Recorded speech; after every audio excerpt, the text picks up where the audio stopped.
Namaskar. Good morning, everyone. And here we are yet once again. Today is a special day because it's a 10th webinar today in this series. We have already completed 9 and this is the 10th one.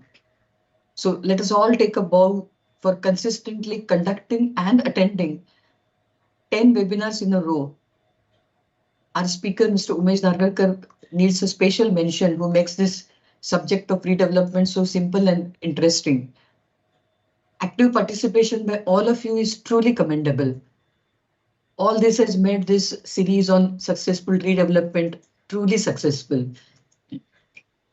As I said, we have completed 9 webinars and covered entire process of redevelopment as per our website, right from conception to repossession.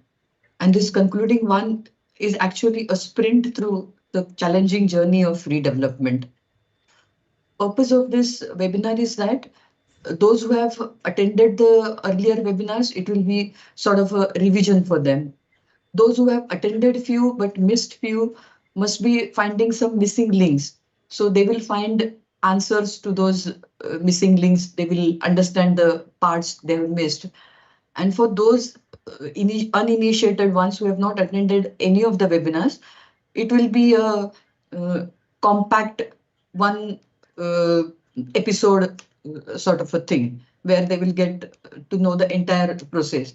But if they want to know in detail, they'll have to visit our YouTube channel and they will have to go through all the videos. I'm sure it will be very helpful.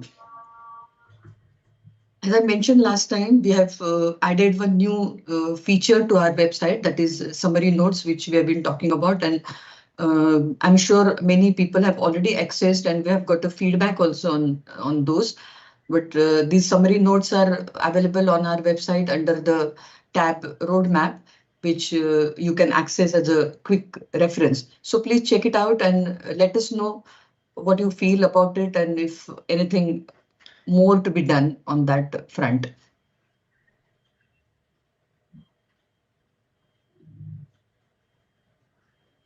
Yes, success is not a matter of luck, but a product of planning, patience, and perseverance. When we say, oh, these people are so lucky, they got their reposition so fast, their building is so beautiful, it's not actually luck. It's the proper planning, patience, and their relentless work towards it, along with all the stakeholders that makes it happen. We will hear about this and much more from our speaker. But before that, I will once again go through our initiatives which Technoesis has taken on this front. First of all, we have this wonderful group, Technoesis Redevelopment Help Group. And it's really a happy moment for us because we have crossed 500 mark today. We have written close to 500, but by the time this session started, we have already crossed 500 mark. So it is used for our important announcements and so on. So I request everyone to stay on the group. Then, of course, we have our YouTube channel by the same name, where we are live right now, and all our videos are available on that YouTube channel. All the videos of this series, as well as the earlier videos, which are, I'm sure, very helpful. You can visit it. Then we have email address, which we have been giving in all our communications. And of course, this wonderful webinar series, Successful Redevelopment, which we have been conducting and is the 10th episode today.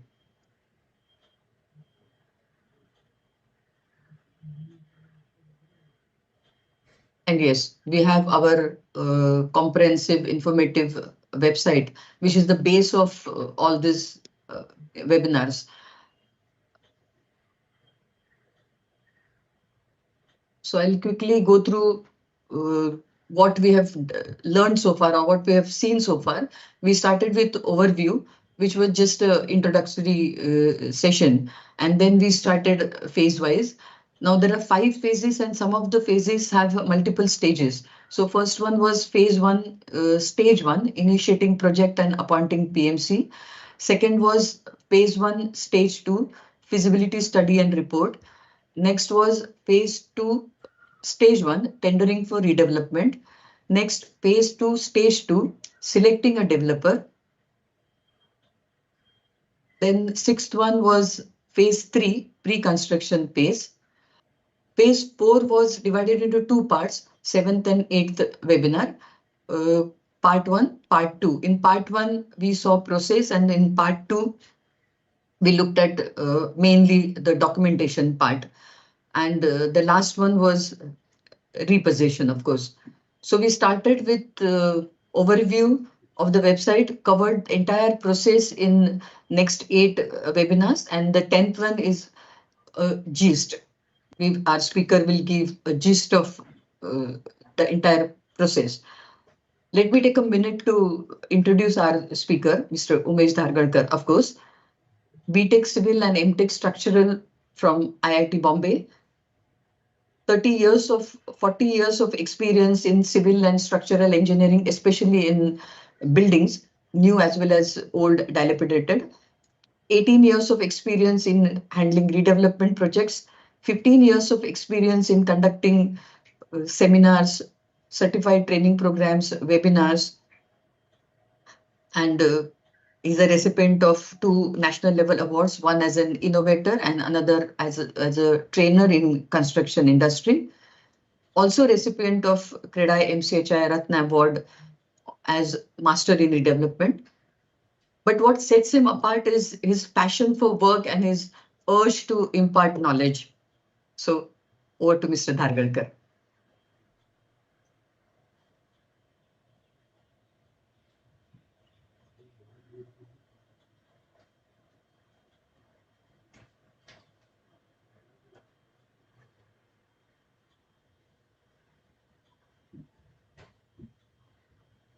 So, good morning and welcome to this 10th webinar in our successful redevelopment series. We are meeting on a Sunday, and when you have gone into your redevelopment project, even a Sunday becomes a redevelopment day.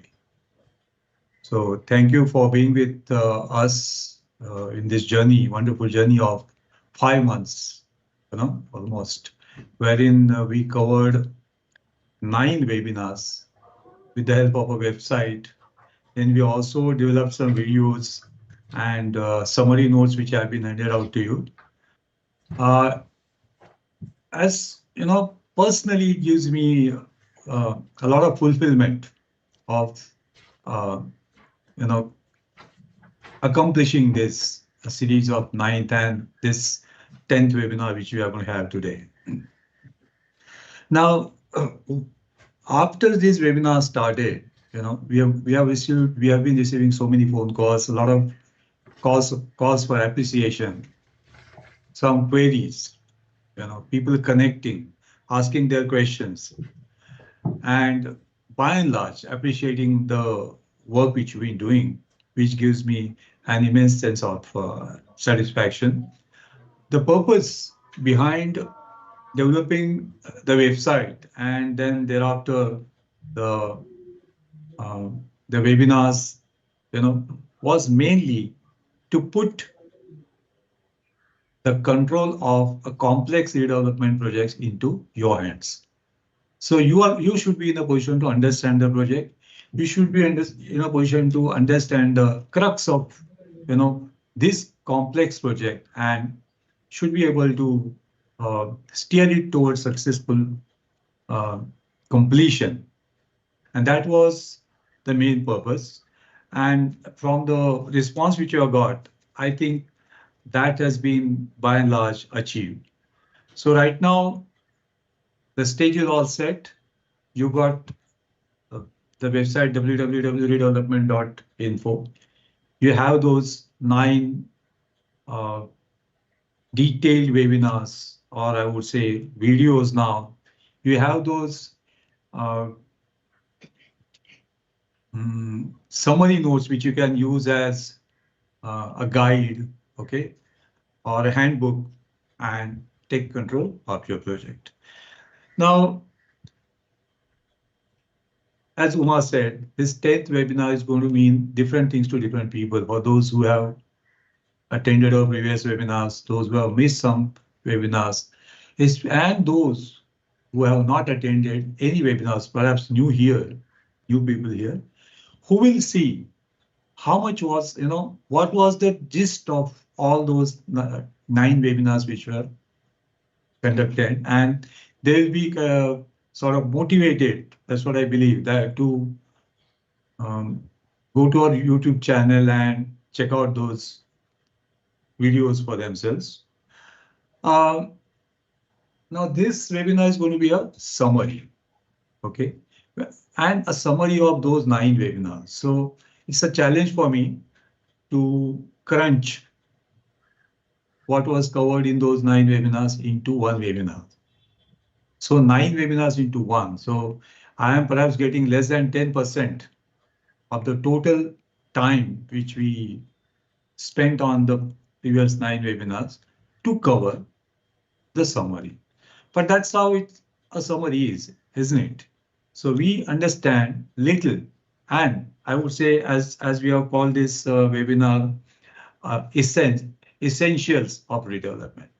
So what I'll be covering here in this webinar is basically the process, because process is almost everything. Process is actually what a structured approach is. And so with that, let me put the redevelopment project in a proper perspective through these introductory slides. Redevelopment, an opportunity or a risk? Well, you both know it's an opportunity after you have faced all the risks. Okay, so understanding redevelopment, very basic, but then there is also something in this which becomes very fundamental to a redevelopment project. What is redevelopment? It essentially means demolishing an old building and constructing a new building in your own plot by utilizing the current FSI of the plot. So 2 things here. Your own plot, that's why we are doing this redevelopment. You've been staying here for the last 30, 40 years. And current FSI is definitely more than the FSI which was consumed at that point of time when the building was first constructed. So there is now a surplus FSI as compared with the earlier FSI. Okay, so this project is all about FSI. How to utilize, how to exploit the FSI to do a successful project. Now this additional FSI, that is current FSI minus the previously consumed FSI, out of that, some additional FSI is used to meet the project costs and for the profit of a developer, because he will have to sell some flats and recover his costs and also make some profit. And the balance FSI, balance meaning out of the total additional FSI, a certain FSI goes to the developer, a certain FSI comes to the society, wherein by virtue of which the members can get additional carpet area and other benefits such as corpus, rents, and such other things, car parks, amenities, and things like that. So why redevelopment? People look at redevelopment as a project to make their house bigger and to make more money. But more fundamentally, redevelopment is all about the problems which we face in old existing buildings. Now, in old existing buildings, we need to have frequent and expensive repairs, and there's no magic date by which this will stop. In fact, the repairs or the expenses will go on increasing year after year. So there's no cutout date for that. So something needs to be done for that. Lack of essential amenities and infrastructures, not having car parks, not having lifts or something. And then growing families and Indian families typically, with our children also staying with us, needing bigger flats. Then the things which the outside, then the work from home concept, which tells us that we should have one more room for working from home. These are the more fundamental requirements for a redevelopment. This is why we should do redevelopment. But of course, it's also the easiest way to get a bigger home and better amenities and better quality of life without spending your own money. Now just imagine if you have an existing flat, if you sell it out, how much money you will get. Now when you go and go outside and try to buy a new flat, what rate you will have to pay? That too on RERA carpet area, which is for you, something very, very a recent concept. And that too at a location which is going to be a new location to you.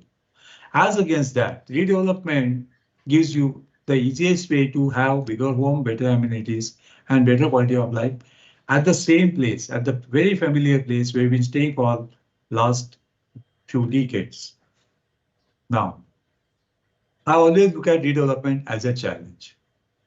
It's not something which anybody would want to do. Given a choice, I don't think there is anyone who would really want to do redevelopment. वो करना पड़ता है, building पुरानी हो गई इसलिए करना पड़ता है. By choice, ऐसे किसी को because people know about the challenges, the complexities of redevelopment.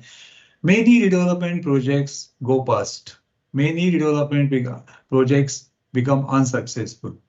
Okay, and why does that happen? That is what we are going to look at now. Number one, what are the challenges of redevelopment? Number one is it concerns our homes and families. You know what? जब भी हम बाहर जाते हैं, अपने काम पे जाते हैं, शाम को घर पे आते हैं, and then घर पे इसलिए आने के बाद, then we think of kind of peace. That's what we look at. We are in our family, we are at our home, so it should be, life should be peaceful. But when redevelopment happens, that peace goes away. It is something which is essential, but something which we would have avoided if we really had any opportunity to do that. Again, it affects our families. It doesn't affect one single person. It affects the entire families and senior citizens who must have paid their life's income and saved from their life's income to buy the only home in a city like Mumbai. So that itself is psychologically is a big challenge. Okay, then it's a collective project of one large family. When I say one large family in a cooperative society, I mean family of families. So if there are 100 flats in a building, I look at the project as a project of 100 families. And everyone knows, even within one's own family, there are differences. So when we steer the project with 100 different families together, believe me, it's going to be a big challenge. आप आपकी society में से एक ना कोई picnic organise करके देखिए. Then you will understand कि even for a picnic, which is something which is, जिसमें सबको मजा आता है, there also you have find challenges. So just then imagine the kind of challenges which you'll be facing for a project of this type. But it is a compulsion for a dilapidated building. Now, when your building becomes C1, well, the hell comes loose on you. Building C1 है, C1 है, C1 है. As if your entire horoscope has gone wrong. Okay, so when a building is dilapidated, when it is declared as C1, you have absolutely no choice but to go for redevelopment. Another thing about this, another challenge about the redevelopment project is that it's a very complex project which has long duration. 5 साल का ये project है. When I say 5 years, I'm not talking about construction period of 5 years. I'm talking about a total period of 5 years, maybe minimum 2 years from the initial part to the time when you vacate, okay, and another 3 years. This is all idealistic. That sometimes that 5 years becomes 7 years, 10 years. For some people, it has become 15 and 20 years also when the projects have failed. Then you are entering uncharted territory. ऐसी कुछ चीज आप अभी करने वाले हैं, देखने वाले हैं in the next 5, 6, 7, 10 years कि जो आप अब तक अपने experience नहीं किया. So this is something which is, a mystery. Okay. It is full of risks and awful uncertainties. The risks come from different angles. I think I've got another slide to tell you from where the risk comes. But yes, awful uncertainties. The uncertainties and the risks which are not in your hands. There are certain things which are in your hand, certain things which are not in your hand. What is in your hand? To do a project in a structured manner. That is what in your hands. Anything external to that is not in your hands. And these are the uncertainties which really make the project very challenging. It's an unstable project. Never ever think that आपने redevelopment project अच्छे से चालू किया तो वो अच्छे से चलेगा. No. It has got so much of external forces impacting on that even when you have started a project on a good foundation, unless you keep track of that, unless you keep watching on it, you will never know when it goes to failure. And such a failure can cause great anguish, hardship, and setback for those families, for you, and for everyone in the building. And I know when a project fails, I have seen that people take almost 5 years to recover from that. 5 years, 2 years, 3 years, 4 years, 5 years, like that. So the impact is like that. Now, what could be the reasons of failure? What are the pitfalls of a redevelopment project? Lack of unity, personal agenda, egos, okay, personal financial interests, and such other things which are sometimes found in cooperative housing societies. Lack of transparencies. When we say it's a project of so many families, all the families should know what's happening. Perhaps if that doesn't happen, that can lead to a failure. Delaying decisions. Sometimes some societies operate in such a way that as if they've got all the time in the world. One thing that has to be understood for a redevelopment project is that it has to be a time-bound project. More than corpus, more than extra area, what is important is doing the project in a time-bound manner. Control time. If you are able to control time, you will get the best of benefits also. But if you with a view to get, with the intention to get high commercial benefits, if you do not pay any attention to the time, तो time भी चला जाएगा और आपके benefits भी चले जाएंगे. So you can remember this statement: control time, and you control project, and that's how you control your benefits also. Then there could be some non-cooperating members who refuse to be part of your family. Okay. So ineffective PMC. PMC who doesn't have the, this is something this project is very crucial, very tricky, very challenging. I sometimes compare it with a brain surgery, spine surgery, something like that. And when you are doing a project as complex as a redevelopment project, you need to have a PMC who has seen such projects and got all the experience, a kind of range of experience, wherein he has seen different different challenges in the project through other projects, etc. If you have an ineffective PMC, you don't get the good guidance and you land into trouble. Non-performing developer, okay, you have appointed a developer and he doesn't perform. Then changing development policies. Okay, changing development policies. So you have taken a project and then you delay the project for a few months or sometimes in a year, and the policy changes. Okay, that can also be a reason for failure. Changing market condition. Okay, so the market was booming when the project was awarded, and then there's a change in the market, and that is something which our developer is not able to handle. Scanty or poor quality documentation, and last and very important, absence of tracking or control. You have to keep tracking your project, then only you'll be able to control.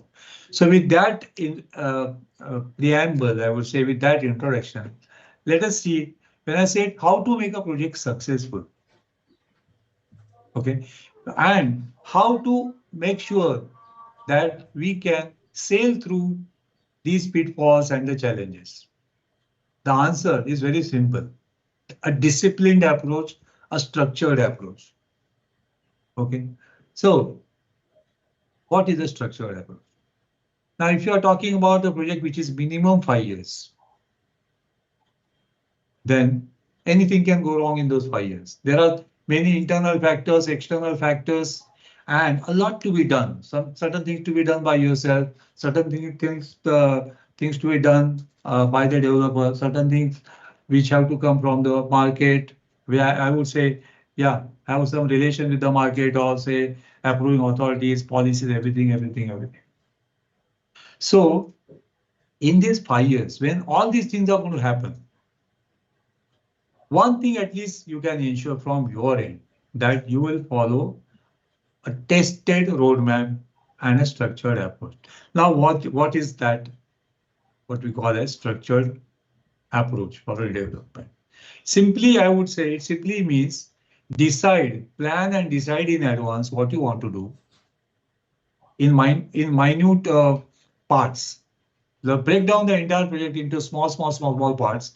If you see our website, we have broken down the project into something like 350 activities. Perhaps we can add more. The more the activities, the more finely you break it down, the better control you get.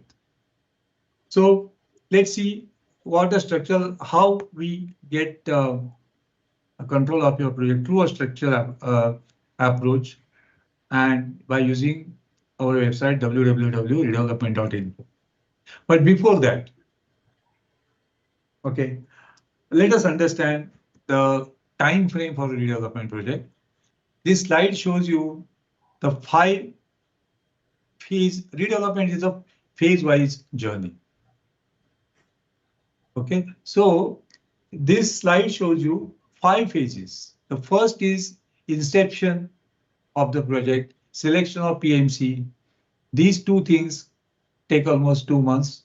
We call it stage 1 of phase 1. And then there's a feasibility study, which is stage 2 of phase 1, 2 months. Now, what is shown in the bracket here, S stands for society, P for PMC. If you see down below, there's a legend there.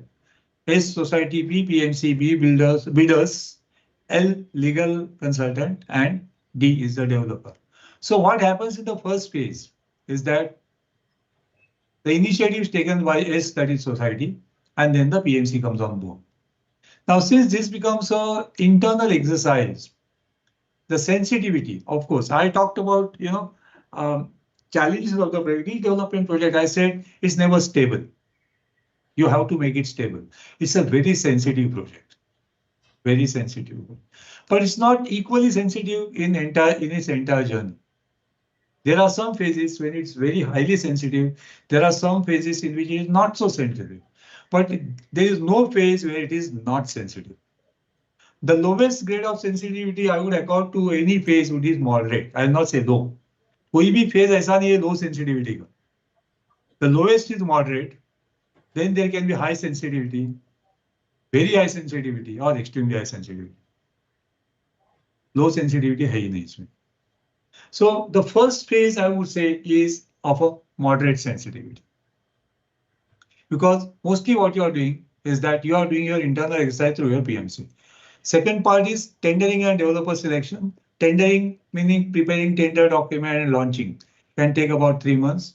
And then the developer selection, 5 months. Society, PMC, and bidders. High sensitivity. Because there are some you will be taking, you see, if you take the important milestones, the very important crucial milestones in any development project, they go like this. First milestone is selection of PMC. Second milestone is selection of developer. Third milestone is development agreement. Fourth milestone is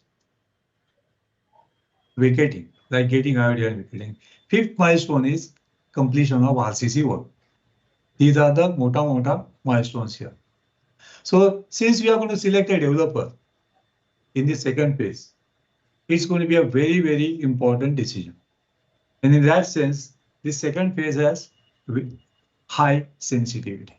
The third phase, pre-construction, wherein you do legal documentation, planning, vacating, takes about 11 months, 11 to 12 months. So society, legal advisor, PNC, and developer, that would be the order. Extremely high sensitivity, extremely high. Then construction, 36 months, developer, PMC, and society. Now you see, developer is leading, society is last. 36 months, high sensitivity. Yeah, I would say very high sensitivity. And repossession when you come back. It appears to be 1 month, but we will see that it actually becomes 3 months. Because you have to be ready for repossession. So getting the project ready for repossession takes at least 2 more months. The actual repossession, the process of repossession may take 1 month, but getting the project ready, making it ready for repossession can take almost 2 to 3 months extra. Developer, society, and PMC. So here you add them up, you'll find about it's a totally, absolutely, even for a small to medium sized project, it's 60 months for a plot size of say a plot up to 4,000 square meter and 18 months. So I wanted you to understand these pages. Obviously, these pages are sequential. Phase 1 के बाद ही phase 2 आता है, phase 2 के बाद ही phase 3 आता है, phase 3 के बाद ही 4 and 5 आता है. So these are, since they are sequential, naturally planning becomes, from that point of view, from the planning challenge point of view, it becomes easier because there are not so much of interlinks between the 2-3 phases. But since the project itself is complex, do not expect the planning to be simple. But we have made that job easier for you. If you visit www.redevelopment.info, you'll find all these roadmaps, everything, the structured roadmap given to you, which you can just take and use. So what is a structured process? So this process you have to adopt right from the beginning. बाद में आके नहीं होता है, बाद में आ जाता है, but इतना तब तक का control चला जाता है. So that's why I said adopt this from the beginning, a step-by-step roadmap, time frame and milestones, which we just talked about, project review meeting, you have to meet very regularly, maybe once a month with your PMC and if the developer is appointed with the developer, so that you understand कि पिछले महीने में क्या हुआ. This is very important. This is a part of a tracking and documentation. Everything that happens has to be properly documented. Now, for doing this, you have to use proven systems and standards. Now, what are the proven systems and standards? That again, those standards also you'll find on our website or on our previous webinars also, where we have discussed them in great details. Take precautions. Every time whenever you are taking an action, you have to be very careful. You have to understand do's and don'ts of that and take action and track your project very, very regularly. And as I said, you'll get those standards, on our website. Now, what does our website www.redevelopment.info give you on a platter, ready to use? Okay, like is something जैसे होता है ना, कोई dish होती है, just आप लेके उसको पानी में डालो and then it is ready, something like that. Of course, not like this is not 2-minute noodles. This is something like so many years noodle. So step-by-step roadmap, inception to handover. We have given you 350 approximately steps. And what are these steps? What is this roadmap that we have given to you? So as Uma just said, our office, we have an experience of almost 18 years, and we have developed a lot of standards in-house, which we use, in our own projects. We have given those same standards to you so that you can use them. Whatever we developed, we have given it out to you. Tested and used in-house by Technoesis. Then this website can be your self-help guide or manual of operation. होता है ना, do it yourself like thing. So this can be your DIY, and the beauty of having a electronic resource is that it's always at hand as a useful resource. आप कहीं भी जाओ mobile पे आपको website में जो है मिल जाता है. You do not have to buy a book or anything. So it can be used from any stage. Okay, so maybe you have completed phase 1, want to use it from phase 2, no problem. What you need to do is that पहले आप वहां जाओ, फिर उस stage पे जहां से आप ज्वाइन करना चाहते हो, you first look backwards and see what was required to be done as per this website and what you have done. If you have not done a few things, better get those things in order first and then move on along this, along the roadmap which is presented on this website. But remember, this is a generic process that has been documented. Believe me, it takes into account a lot of things. But there obviously are going to be some things which are very specific to your project. Very, very specific to your project. In which case, you need to evaluate that particular step with the help of your PMC and use only thereafter. So use it with care and relevance. And of course, we are still continuously improving the website and making it richer and richer. Now, as I said, this the roadmap which we have presented is generic. What does it mean? Now I know there are some people who have joined from Kolhapur. One of my senior associates has joined from Kolhapur, one from Nanded. So is this relevant to them? By all means, yes, because you may have come from a different city which has a different DCPR. Okay, like say Mumbai, Thane, Pune, wherever. It doesn't matter. The DCPR will change. The policies will change. The process remains the same. Plot, whether you own the plot or the conveyance is still not with you, or maybe you have a lease plot or a collector land or a MHADA land, it works because the process is again independent of these things. If it's a building which is cooperative housing society building, or say privately owned building, tenanted building, no problem. Models, redevelopment, yeah. One thing this website is about is redevelopment through a developer. It is, if we have to address self-redevelopment, this website will definitely undergo considerable changes, but not all. By and large, the backbone of the process can still remain the same, but there can be a lot of revisions. Those of you who are doing self-development, for them, let me tell you, the difference is mainly would be in, say, up to phase 3. Phase 4 and phase 5 is something which you will find that you can use them even for your self-development project. Any policy, 33.7b, 33.9, any policy, you can do your development with the same roadmap. Any stage, forward action or tracking, or user. Who can use this? Member, managing committee, PMC. Some PMCs have told me. In fact, some developers have also told me that उन्होंने at least ये कुछ तो देखा तो है कि construction stage पे क्या करना है उनको. So, of course, everyone is going to look at it from his perspective and trying to find out as to what he's looking for, whether it is available on the website. So the approach and process presented for plot owned by cooperative housing society. So two things here which remain fixed.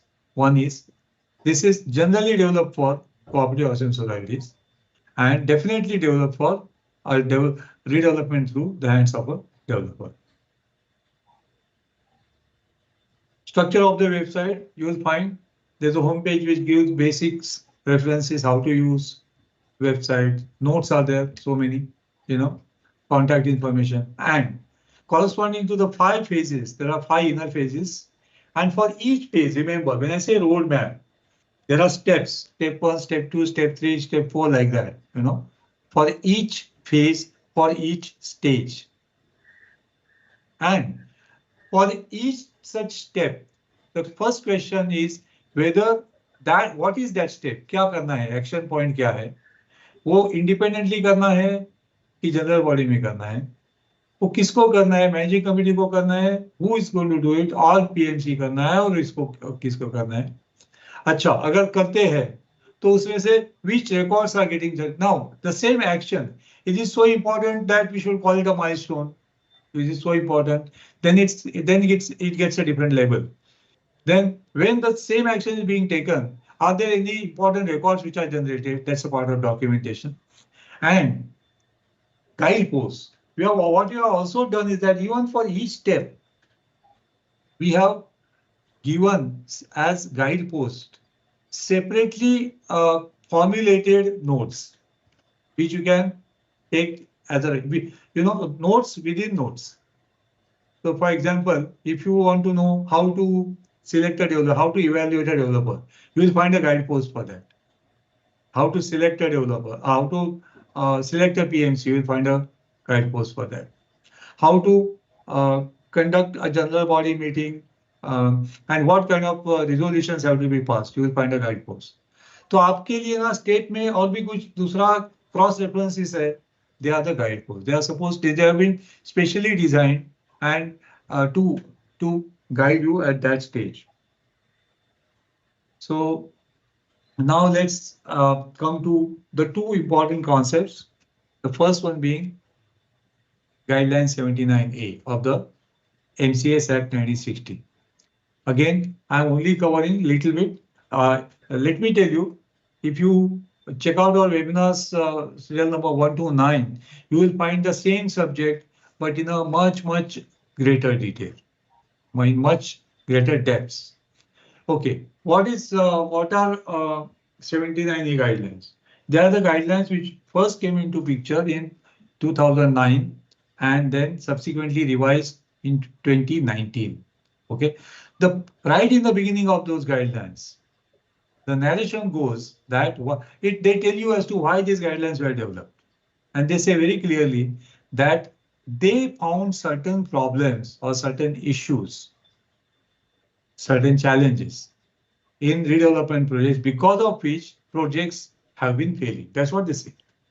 And to bring in discipline and to reduce the percentage of failure or to avoid pitfalls for a cooperative housing society, they decided to roll out these guidelines.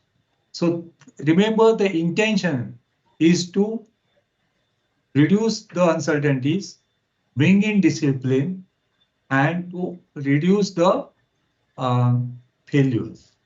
So with that, these guidelines have been rolled out. So it talks about transparency as one point and consensual and informed decisions. That's the hallmark of 79A, and it has been structured around that. Then it also tells you about conduct of 2 general body meetings and sending minutes of meeting. Now, okay, I'll come to the point. Then the appointment of PMC as the project guide. Understanding the complexity of the project, 79A or the government believes that you need a proper advisor, a proper guide to do your project, because this project is so very complex.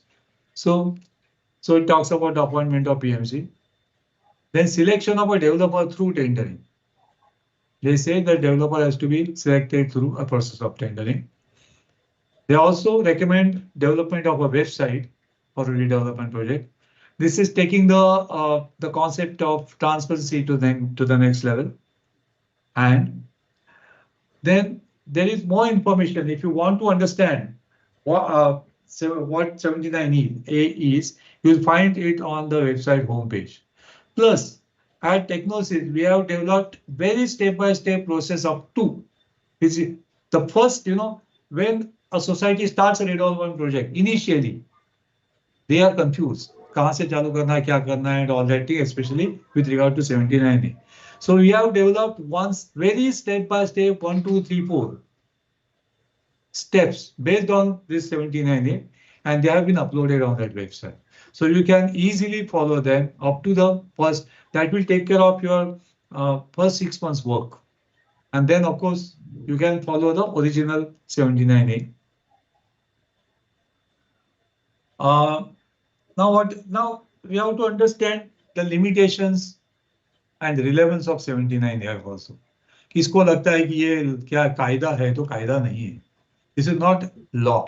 These are recommendations, these are guidelines, these are directives rolled out by MCS or rolled out by government. Now we have to understand this. These guidelines are for internal governance and regulation of. So see, remember, redevelopment project कैसा है? एक तो society है और society का project है. Society is doing the project.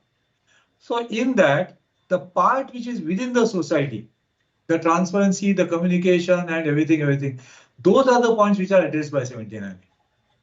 Okay, not the project part. Because project part is tremendously complex. It cannot be captured into a few pages of 79. So what it is trying to do is its internal governance, internal communication, internal transparency. Okay, then it is not comprehensive project approach. It is beyond the scope of 79. It is not even attempting to do that. What it is saying is this, कि आप PMC so select करो और PMC के advice से जाओ. So what it is doing is that for doing your project, you still need a PMC. You can't do a project with 79A only. Then this is useful only in the formative stages up to development agreement. थोड़ा development agreement तक भी इतना कुछ ज़्यादा नहीं है उसमें, but still you can say like that, but definitely not beyond. And this is to be followed in essence and spirit, not in word, because there are so many people. Sometimes people go to court saying this has not been followed, that has not been followed. The point is the transparency maintained? Is the communication maintained? Okay, and are all these people being taken together for a project? If these basic things are followed by a society, practically you have followed 79. You don't have to, actually follow one particular line exactly in those words. Okay, I will tell you, there is one point which is mentioned in 79A, but almost everyone seems to have forgotten about it. Almost everyone. I have not come across anyone who understands it. The point is this, that when you are doing a project, when you are doing any activity, थोड़ा planning तो पहले करना चाहिए कि नहीं. If you are going on a tour, even an Indian tour, आपको कहीं केरला भी जाना है, so will you not be doing any planning how you will, how will you travel, where will you stay, and those dates, everything, sightseeing, whatever.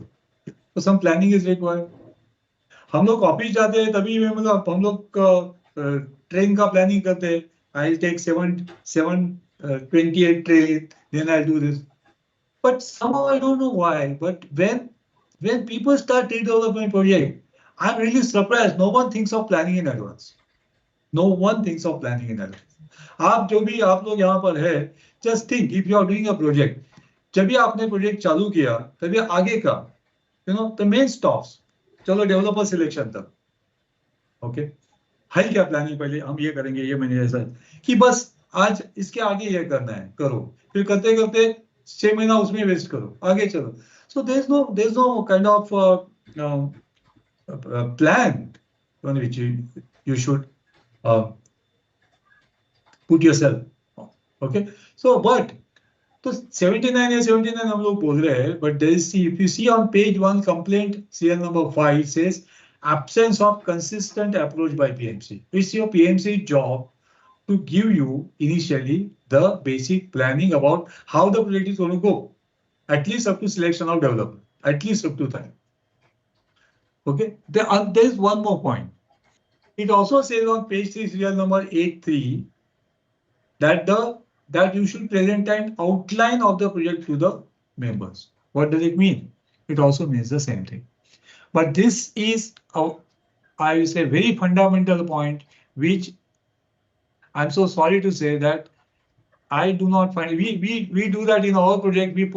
We give our dates right in the beginning to our clients. At least some benchmarking dates, without which your project will go, I would say, drift away. You won't have any control on that.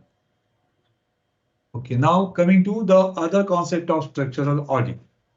ये क्या चीज है? Section 353B of MMC Act, Mumbai Municipal Corporation Act. Okay, is this applicable to Mumbai?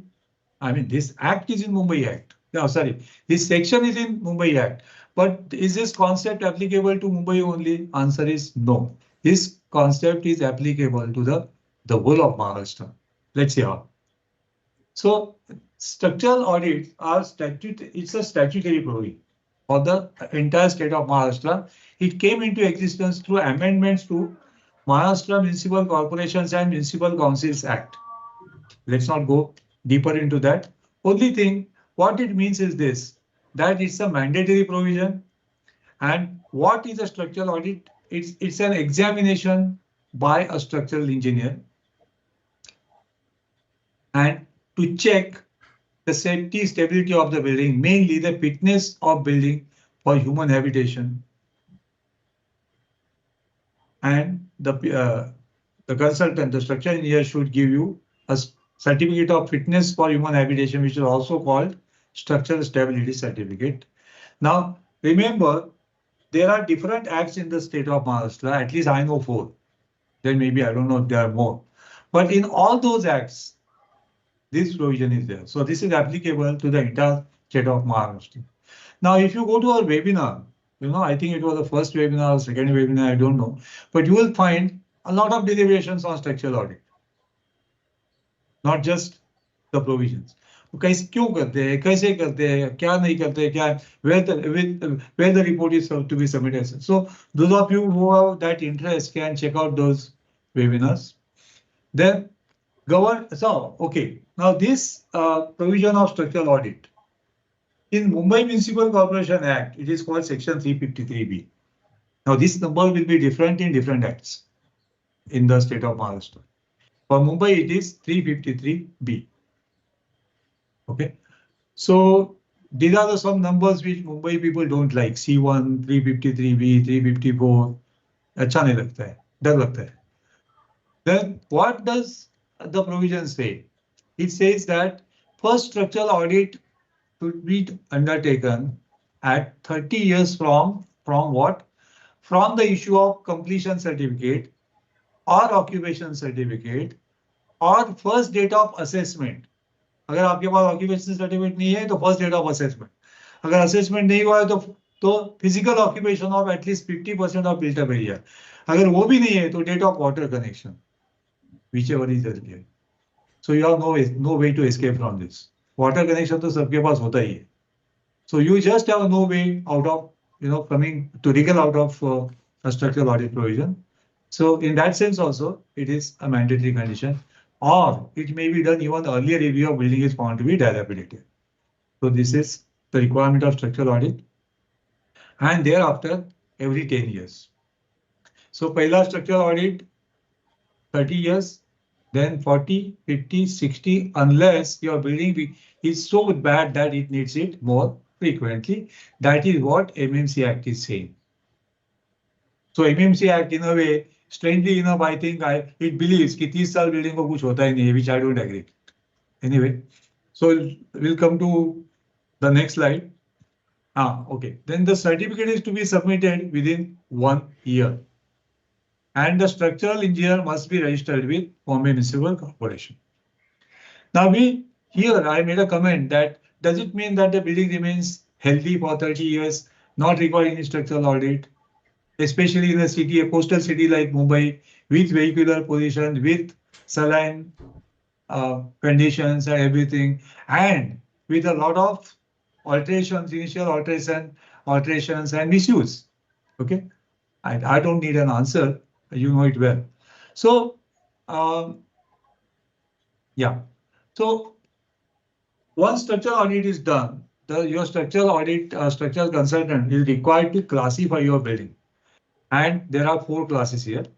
If it is C1, which is in red, it means it's an unsafe building to be vacated and demolished immediately, leading to notice under section 354. Ideal candidate for redevelopment.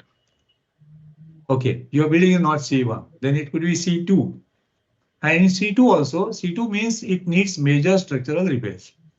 But even in that, there are 2 parts. C2A means it requires major structural repairs, but by partially vacating the dangerous part. Partly आपको vacate करना है. या तो आपकी building है C2, आपको repair करना है, but you don't need to vacate. That's the second classification. And C3 meaning आप बच गए. It means there's a minor repairs, no evacuation required. And if there's small repair, you can undertake them. Now, there is a parallel provision about structural audit in model bylaws of cooperative housing society.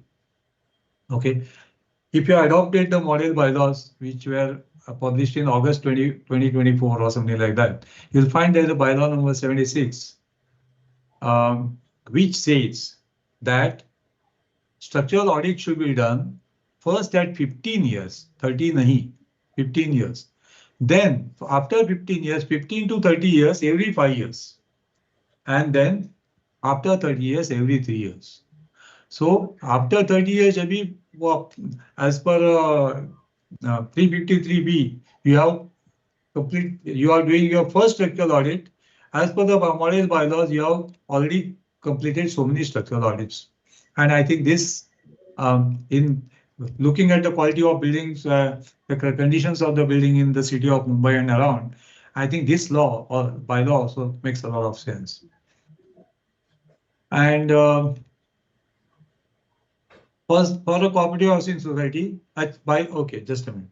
The other 353B, it is applicable to any type of building, not necessarily cooperative housing society. It can be a private bungalow, it can be a school, it can be a mall, it can be anything.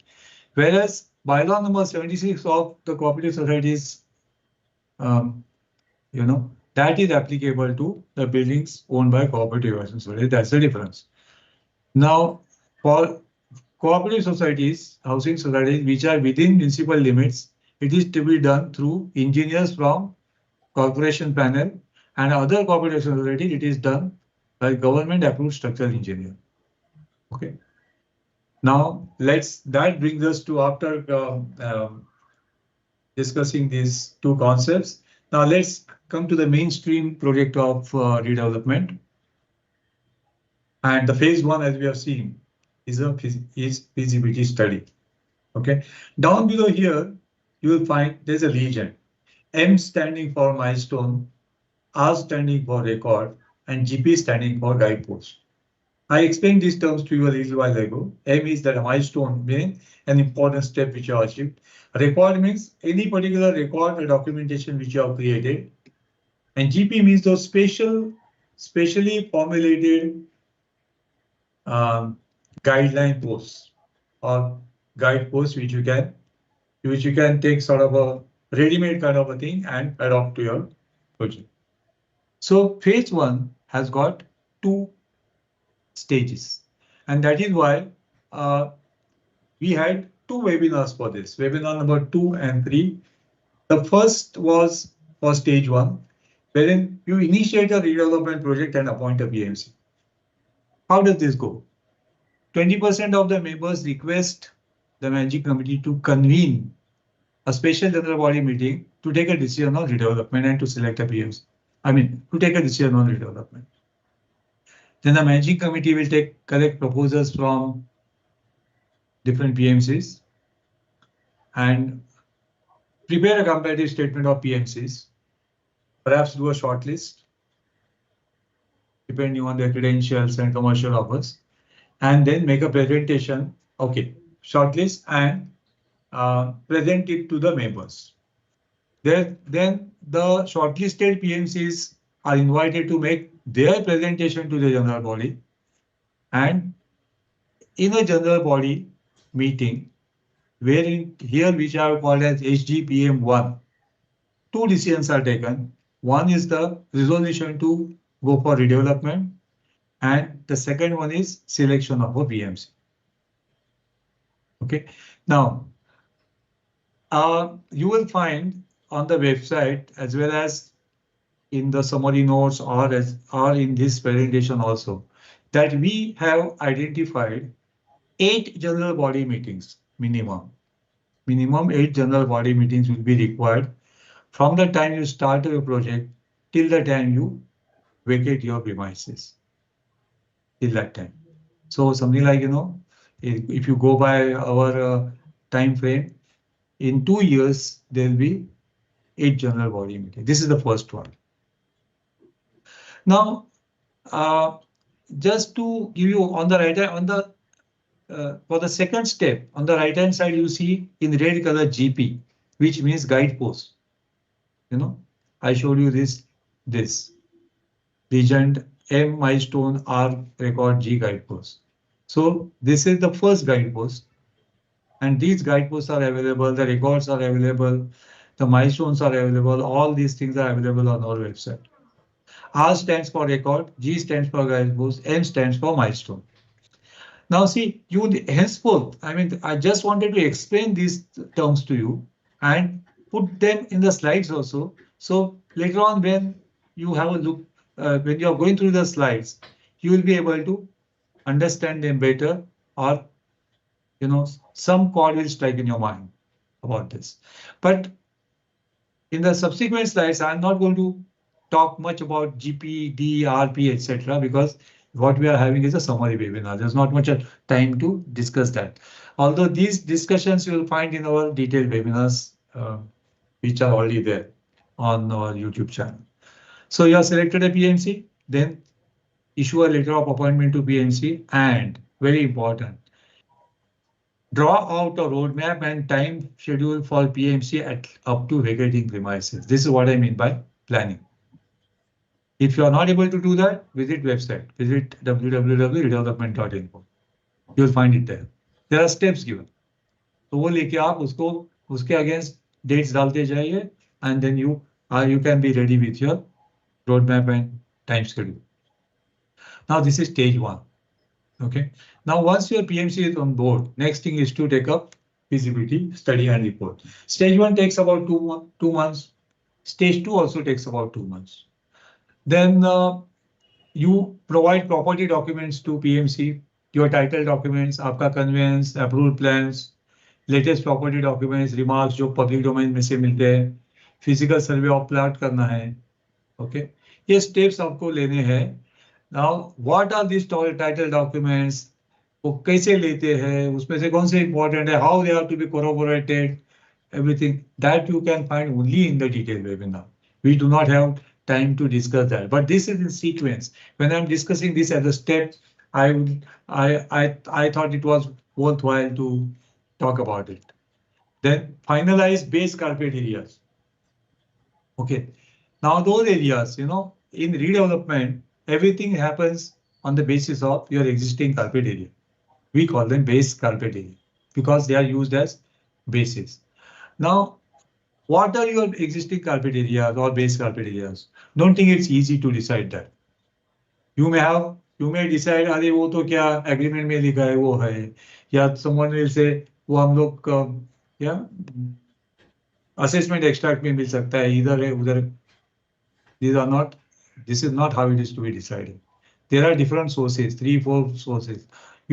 Now you have to use some people will directly resort to actual measurement of carpet area, which is also not 100% authentic. 100% authentic base carpet areas are those areas which are calculated from your approved plans. If you don't have them, maybe you have to resort to some other options, and that is fine. But how to finalize base carpet areas itself can be a challenge.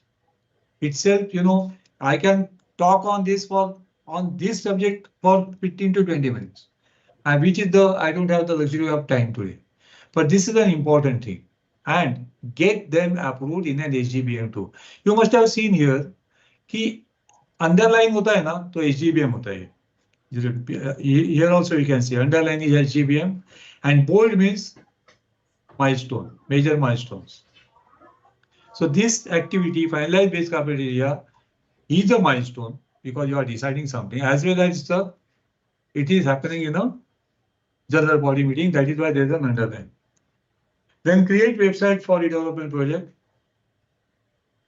Then you get a feasibility report from PMC. Now feasibility report is also a very complex thing.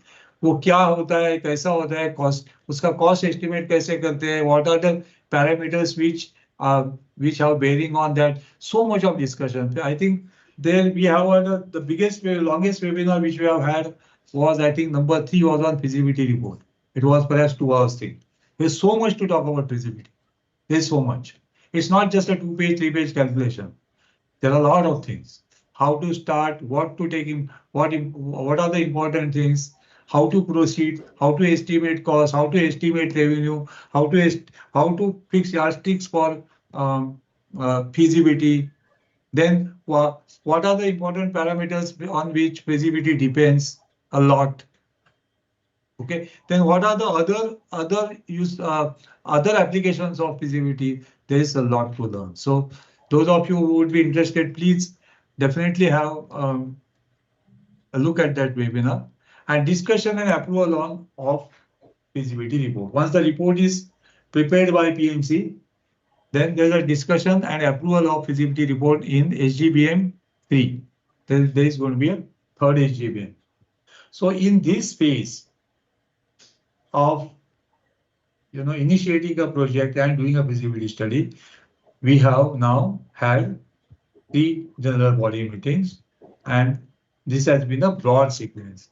Our website will give you a sequence which is much finer. There are many steps in between. It's not, this is only the broad steps. Now, what are the key points of phase 1? Period. Now let's say what is the period? Stage 1, approximately 2 months. Stage 2, approximately 2 months. Total approximately 4 months. Milestones and SGBMs. Decision for redevelopment, selecting a PMC, SGBM 1. Finalization for base carpet area, SGBM 2. Approval for feasibility report, SGBM 3.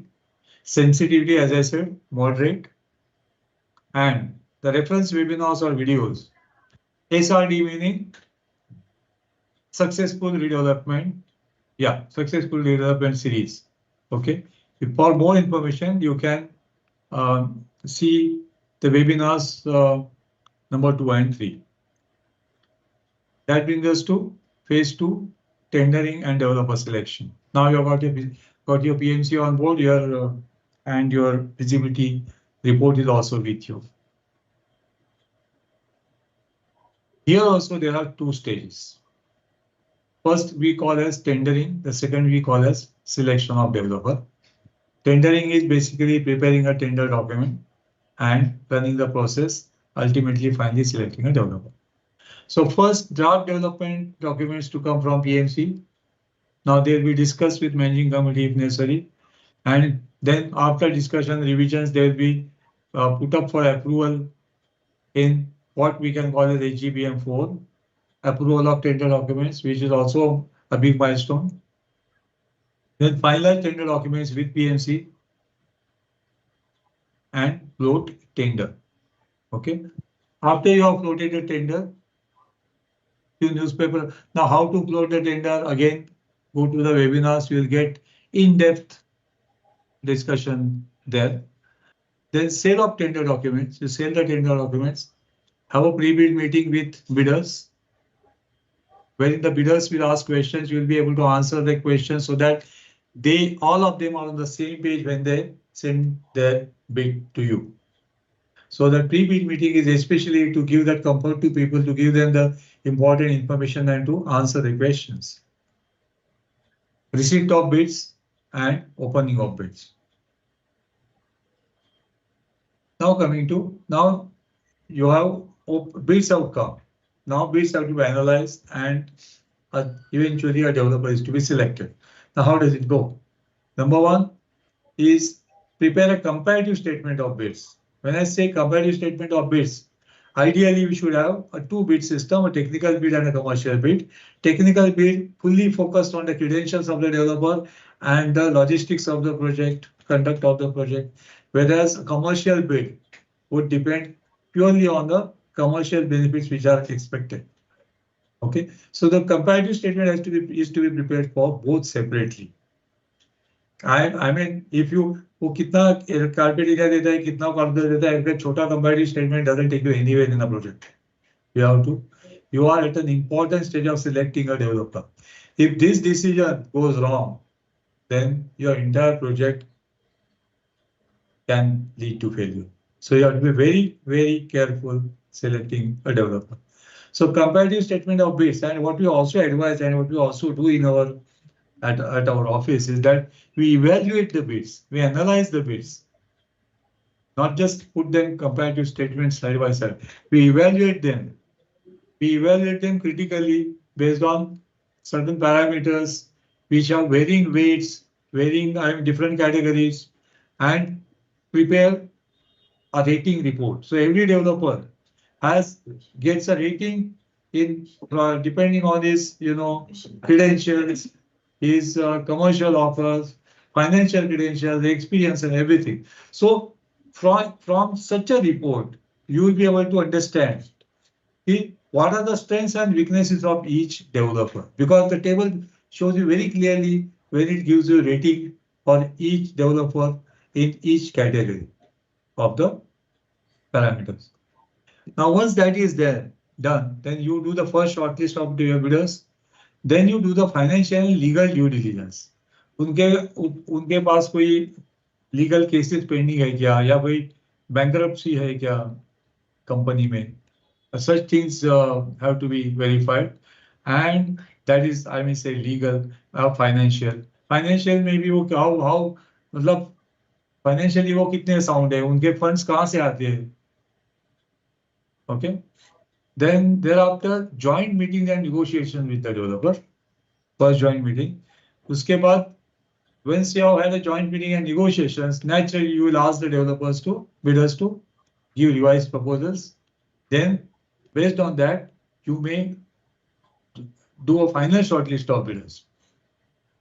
Or if you have got so many bidders, then you may have one more shortlist, and then you may have final shortlist. Okay. So then do due diligence of shortlisted bidders, a final due diligence. By meeting their people, by meeting their chartered accountant, understand the financials, meeting their lawyer, understand, or at least satisfy yourself about their financial and legal background. And now the time has come to appoint a legal advisor for you. Okay, so this is the time, because now if you think the final shortlist bidder का बन गया, अभी यहाँ से developer तो एक तो select तो होने वाला ही है, then it's the time has come to appoint your own legal advisor. तो उसके लिए आप proposal ले लीजिए, उसका comparative statement shortlist बना के finally then select a legal advisor and give a letter of appointment to him. क्योंकि इसके आगे भी उनका काम, when the developer is selected, legal work will be required. Then ये हो गया. So now we have got the final shortlist of bidders. Then organize the presentation of those in the final shortlist to your members. So each bidder in the final shortlist will come and make a presentation to your members, wherein he'll talk about his proposal, he'll talk about his plans, time frame, commercial offer, his credentials. Your members will be able to interact with him, ask questions, and satisfy themselves. And once you have gone through that, depending on the outcome of the presentation, if you wish to further negotiate and get final techno-commercial offer from the shortlisted bidders, you may want to do this, or you may not want to do this. Okay, depending on, it depends on what really gets discussed in the HGBM file. And then you select a preferred developer within your society, a developer of your preference. A preferred selection of a preferred developer does not mean selection of a developer. It only means that developer is a preferred developer. However, his appointment or selection as a developer will be confirmed much later through a 79A selection process. And once now the tendering stage has come to an end almost, so the BMC will give you a tendering report, and then you go through a 79A process for selecting a developer, which is HGBM 6. This is the meeting wherein a representative from the Office of Deputy Registrar is invited, and a selection of a developer happens through a video shooting. And this is how a developer is finally selected. Now, once the developer is selected, a no objection certificate is issued in favor of the developer from the Office of Deputy Registrar. And once you have selected a developer, then जो भी आपने जो अनेस money deposit लिया होगा पहले दूसरे developers से, other developers, that you'll have to return to the unsuccessful bidders. What are the key points here? In phase 2, it has 2 stages. Stage 1 approximately 3 months, stage 2 approximately 5 months, total approximately 8 months. You might ask me this question, why are you saying 5 months, 11 months? Why this odd number? Why not say 6 months, 12 months? The answer is, when we actually do the calculations, we end up with 5. आप 5 को 6 समझ लो, 11 को 12 समझ लो, that's a loose understanding. We are absolutely fine with that. So long as, the very fact that you are able to think in terms of time frame itself is something good, rather than, let the project happen the way it is happening. Then milestones, approval of tender documents, floating tender, opening of bids, comparative statement, final shortlist of bidders, presentation to members, and selection of a developer. These are the major milestones in this phase. What is the sensitivity? High. Why is that? You are selecting a developer. Okay. And what are the reference webinars or videos for this? Successful Redevelopment Series number 4 and 5. Okay. If you want a complete analysis of how a developer is to be selected, क्या उसमें देखना पड़ता है, आप webinar number 5 देखिए. The entire webinar number 5 is dedicated to that process. Coming to phase 3, the trickiest phase. Developer आ गया, अभी आपको उसके साथ काम करना है. Pre-construction. So before your building actually goes for construction. Preparations. How do you prepare? So stage 1 is preparation. Okay, this is a phase of something like 11-12 months.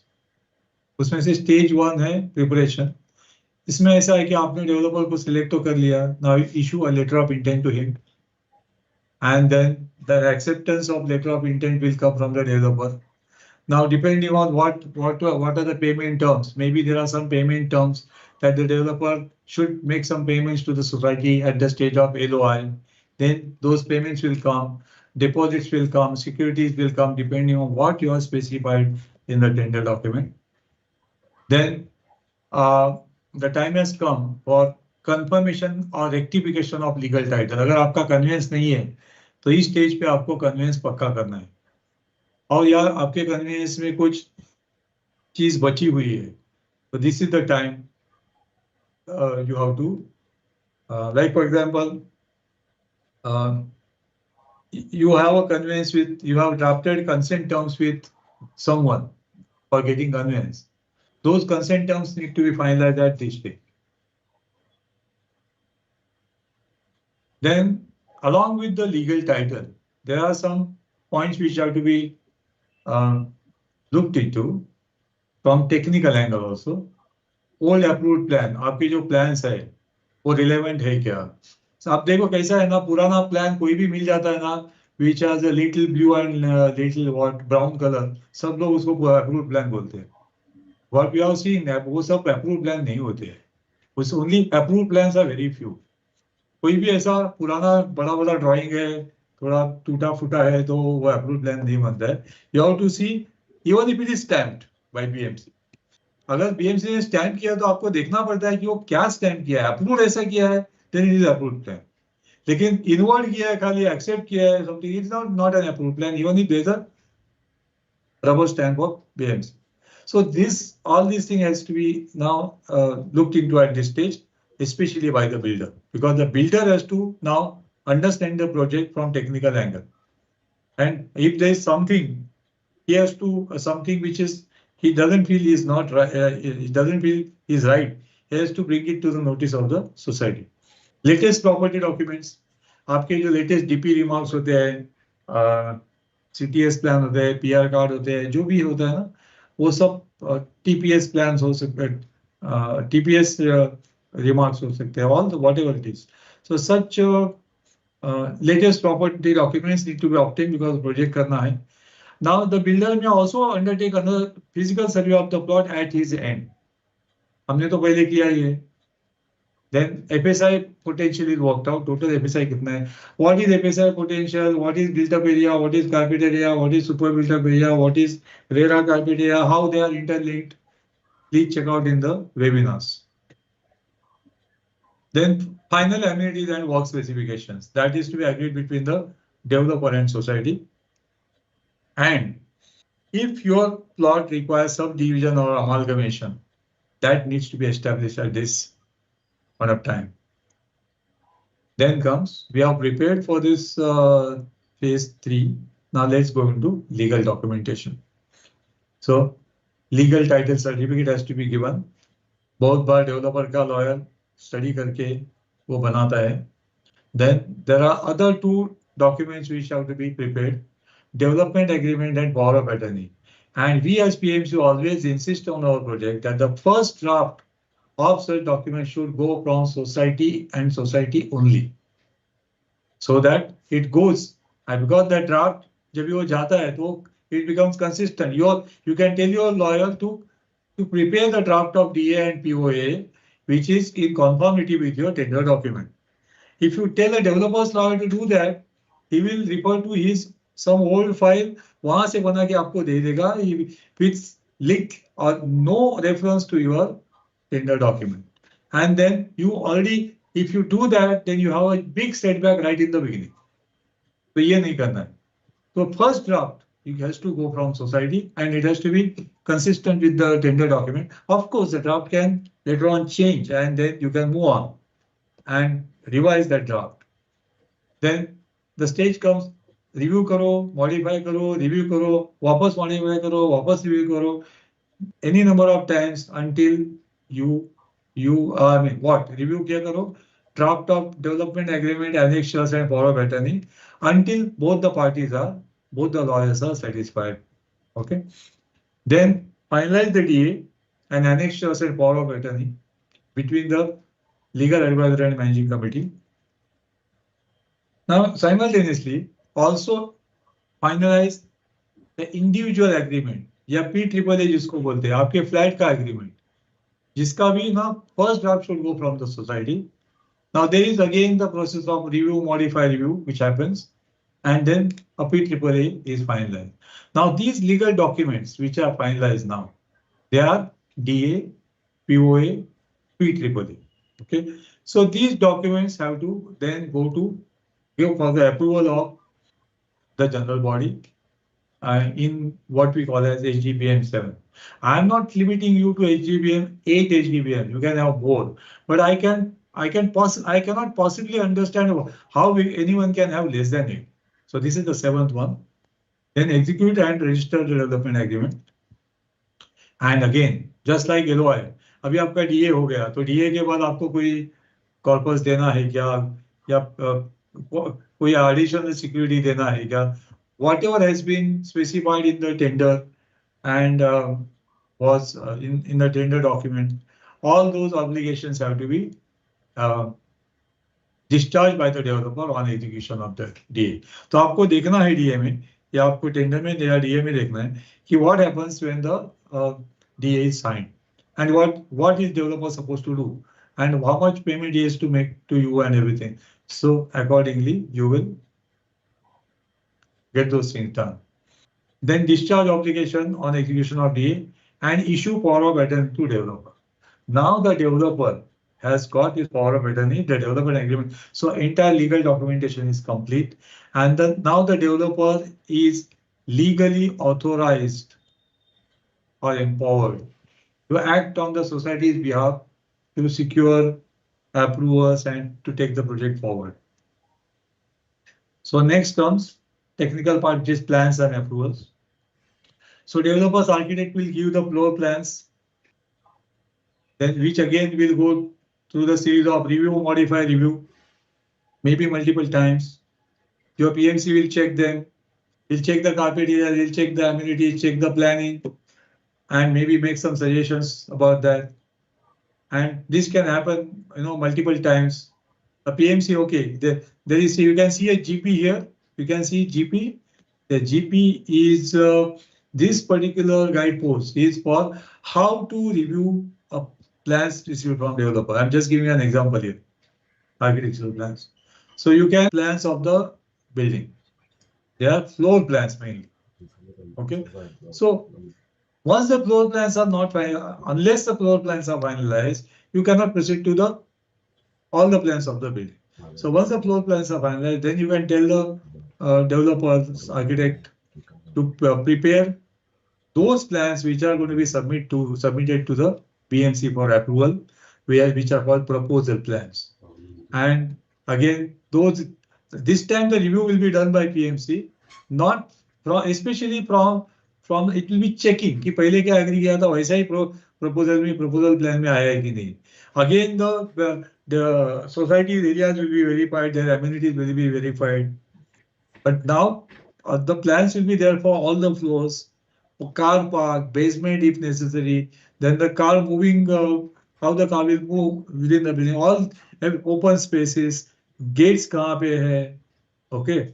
फिर आपकी सोसाइटी ऑफिस कहाँ है, क्लब हाउस कहाँ, all these things will be shown in those principal proposal plans, which will be finally checked by PMC. And once they are checked by PMC, then the plans are approved. They are taken to the general body. Okay, one more point here. Review of proposal plan हो गया, उसके बाद scheme of allotment. अभी आपके member है और ये plan है. So based on how the existing members will be allocated those flats in the new building. That scheme also has to be finalized at this stage. And decide scheme of allotment. And then approve plans and do the allotment in SGBM 8.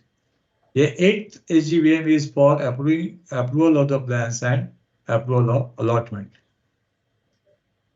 Then submit. Now, once these plans are finally approved, the society will sign, the developer will sign, and only those plans should go for approval to BMC. And then the final approval that the builder gets the approvals, which is called IOD, which is intimation of this approval, I would say conceptual approval. And once the IOD comes, again PMC has to, at least this is what we do. Plan जब भी approve हो गया था वापस एक बार हम लोग check करेंगे कि वैसा ही है कि नहीं कि कुछ change है. So this is a verification. So this is so much about the stage of 3 of plans and approval. And now we are coming out of very, very important and sensitive stage of a project where you come to the stage of vacating, right? So the IOD तो आ गया, IOD के बाद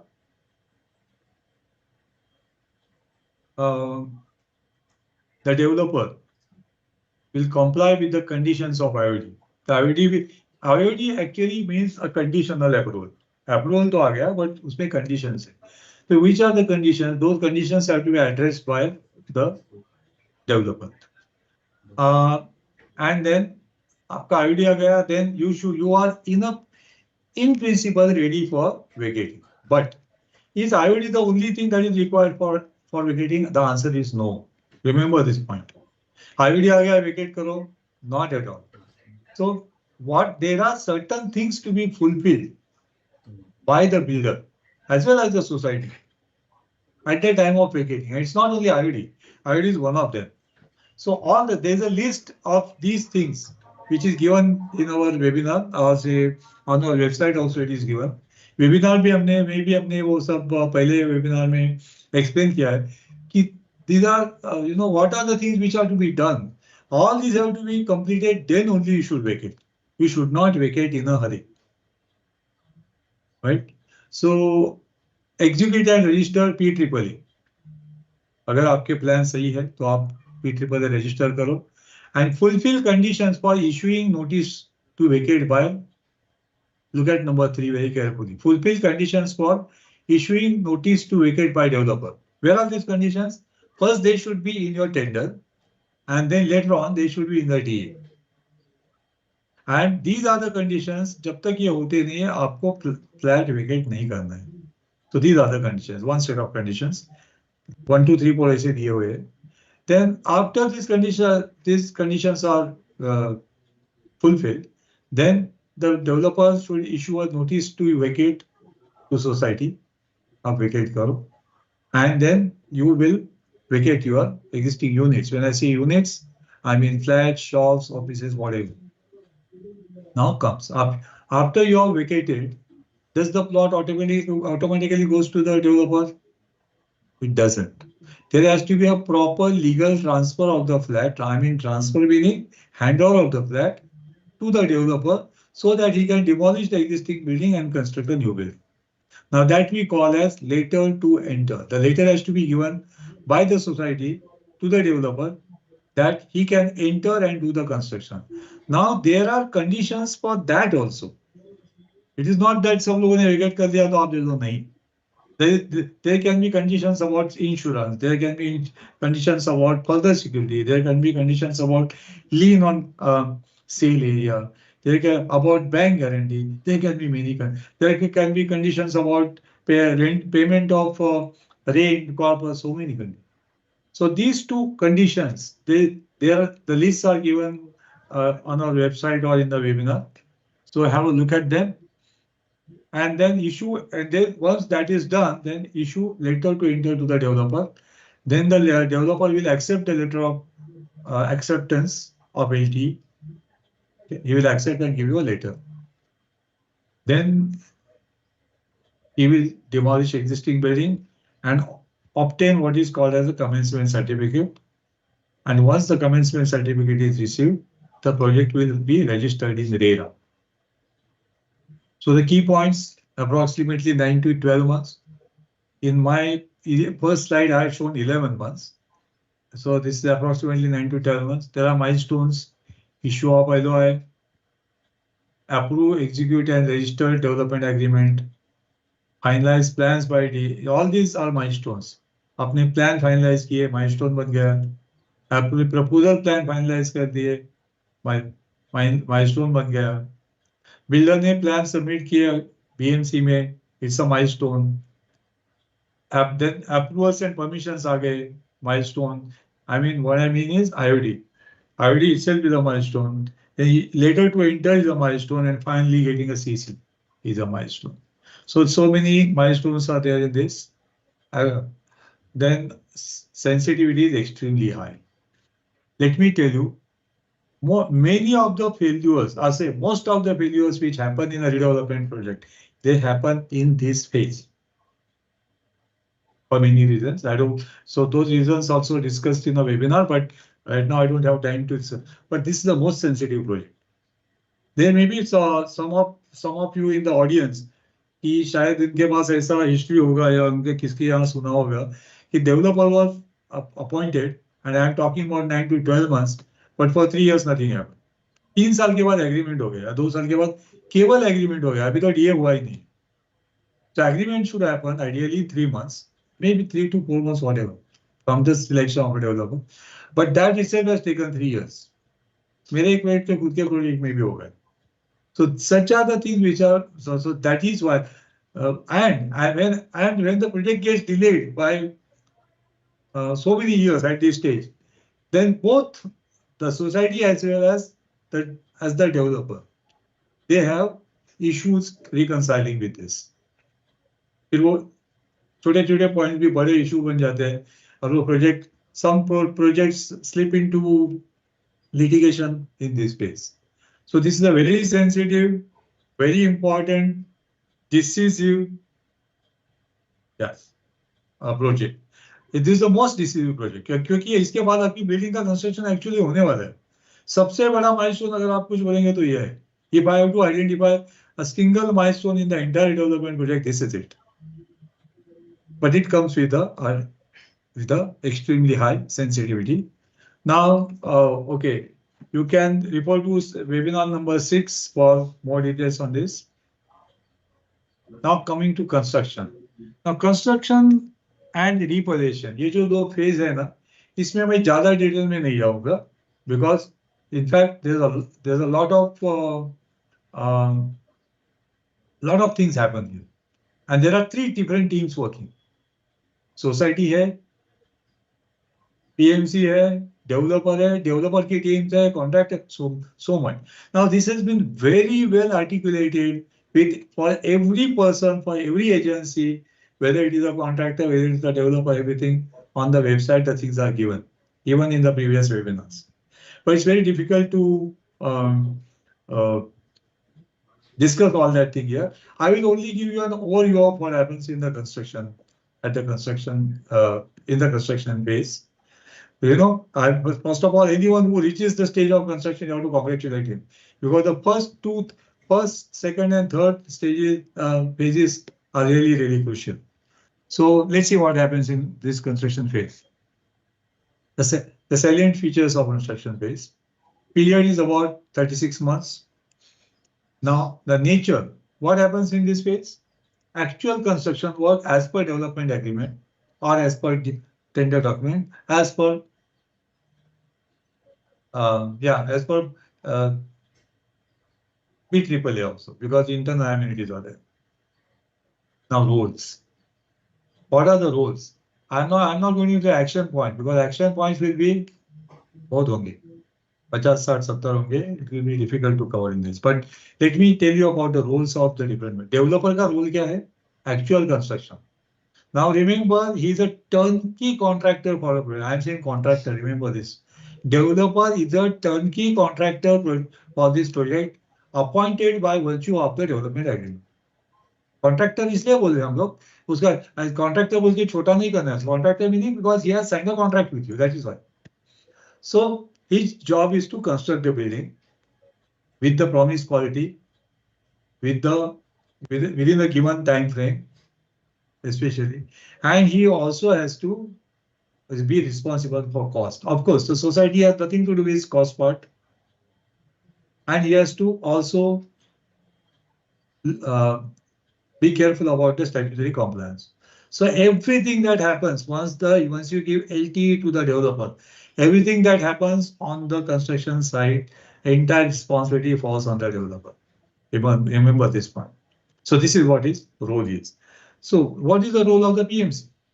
PMC's role is to monitor the construction work, document, coordinate, and report. Monitoring, documentation, coordination, and reporting to society. I'm talking about the role of PMC of society PMC. I'm not talking about the role of the developers PMC here. Third point is society का क्या काम है? Interim approvals and decisions. Like for example, sliding window ये लगा है, so ये क्या? Approval चाहिए. There are so many things. Okay. So for example, इसका और किस चीज का अप्रूवल आपको चाहिए? What we call a show flat or sample flat approval required. So whenever approvals are required for fittings and fixtures, for materials, tiles ka color, everything, for that approvals are required, which have to come from society. Decisions have to come from society, and of course contractual obligations from the society also, such as ऐसा अगर है कि उसका developer का जो ये है, okay, if certain amount of bank guarantee is to be released when all the RCC work is complete, suppose all the RCC work is complete, then society has to release, or if there's a condition like that, then the society has to release that bank guarantee to the developer. So these are whatever are the contractual obligations on the society, they also have to be performed by the society. Now, what are the documents? ये जो project होता है, ये बहुत मतलब ये construction activity बहुत complex है. उसमें जो बेस लाइन दिया जाता है, construction happens on the basis of which reference documents? Number 1, development agreement, approved plans and building permits. ये तो है ही, ठीक है, लेकिन इसमें कुछ काम तो कुछ नहीं हुआ. डेवलपमेंट एग्रीमेंट मिला, प्लान मिला, building permits. Then comes working drawings, right? Working drawings from good for construction working drawings from which come from developers, architect, structure engineer, uh, plumber, MEP consultant, जो भी उसके consultants हैं. Materials and work specifications. So all that work that is happening, it has to happen with on the basis of or on the basis of these requirements. BIS code, Bureau of Indian Standards, and project schedule. अगर उसका developer का ये देखना है हमें, project का progress tracking करना है. So there is a project schedule which developer has to give with before you vacate. Remember this. Before you vacate, the developer has to give you a detailed project schedule using which you should be able to monitor this project. So that project schedule, the milestones which have been identified in that. So these are the reference documents on the basis of which developer has to construct, PMC has to monitor, and society has to support with decisions and approvals. That is the sum total of a very complex activity, which is construction of a building itself. Yeah. Yes. So the second part of this, what Uma mentioned is that in construction part, in the construction phase, we had two webinars. One was about what happens, and the second was about how to document, because there's so much to document at the construction stage, document and report. So first is what we do. Okay, I am telling you what we do at our office and what has been put on the website and what was discussed in the last webinar. This is exactly what we do. So we daily data capture through PMC site engineer. We have our engineer at the site who collects data every day in a certain format, in a certain classified way, and we call it a structured data, which goes and sits in our management information system or MIS. So all that data that is happening, that is collected or captured by our engineer on a day-to-day basis. There are I think we have about 11 or 12 forms in which he collects that data. Then weekly tracking of the progress through PMC site visits. What we do is that our project coordinator visits the project site once every week. Okay, and he takes stock of the situation. He interacts with our site engineer. He interacts with the project in charge of the developer, and he understands. He takes stock of where the project is going. So that's the tracking which we do on a weekly basis, and the record that is created is HVME site visit reports. The third thing, monthly project review through joint review meetings. Every month there is a joint review meeting at the site with representation from developers, society, as well as PMC, with some invitees of consultants if necessary. And depending on the data which has been captured and the site visit reports, the tricky points are taken up for discussion and resolved in the meeting. And the document that is created is minutes of meeting. Then another documentation, another report that is prepared, that we prepare for our clients, is what we call as project review report. So wherein we give the project summary, status of drawings, inputs, actions required. Then there's a separate quality report, separate progress review report, record of site visits and progress review meetings, any communications, emails, all documented, important decisions and critical remarks. So these reports typically can be 20, 35 pages, okay, for each site. And they give our client a picture of what exactly happened in the last month. So this becomes a permanent record for our clients. So if our project goes on for 36 months, they will have 36 such reports which will tell them the story about how the construction happened. And we also give an online project tracker, wherein what we do is that for all projects. So tracking is done at the site, presented to the managing committee, But how does the member know about that? So a member, for for existing members of the society, when they vacate and they move to different places anywhere in the world, we give them a tool of project tracker from where, and in that we give them a user ID password, and they can log in and check the current status of the project, the whatever is uploaded, if the site visit reports are uploaded, minutes of meeting, whatever is uploaded, they will have an access to that information which is updated once a month. Now the key points, 36 months approximately, major milestone. In fact, there are many milestones here. I have just selected some 9 major milestones. There, I think we have got some 23 milestones or something like that. So major milestones are plinth, RCC slabs. So our complete RCC is complete. Masonry and cluster, finishing and waterproofing, doors and windows, services, which is plumbing and electrical, painting, amenities and balance works, which जो पहले होते नहीं है, बहुत थोड़े बाद में होते हैं, and finally full occupancy certificate. Okay, so these are the milestones. Now sensitivity is high. यहाँ high क्यों है sensitivity? Because there is a lot of money required for construction. Otherwise, from the general perspective, approval तो आपके आ गए, आप vacate हो गए. अभी now the sensitivity in this phase depends on the builder's performance, the developer's performance, how he handles that. If he handles it very well, then your sensitivity is not much. But if he is really kind of not able to manage the site, or the funds, or the further approvals, or whatever, then this can be, you must have heard of developers who stop giving rent. So in that sense, I call this a project has been formulated, but if the developer does not perform, then you have a point here, a problem here. Then we have got 2 webinars, number 7 and 8. One is for what happens at the site. The second is about documentation.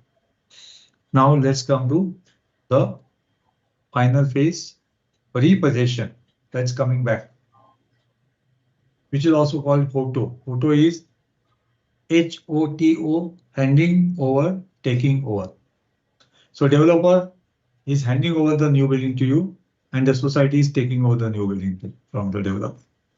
So what happens here?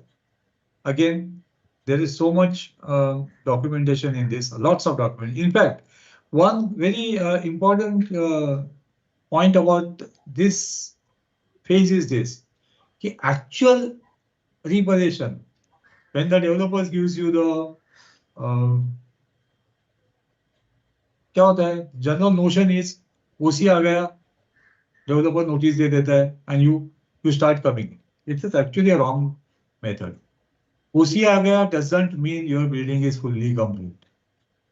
I repeat, OC, even if you have received OC, it does not mean your building is fully complete in all respects. So OC is one important legal document. Great. Fine. Now legally you have an identity of a new building.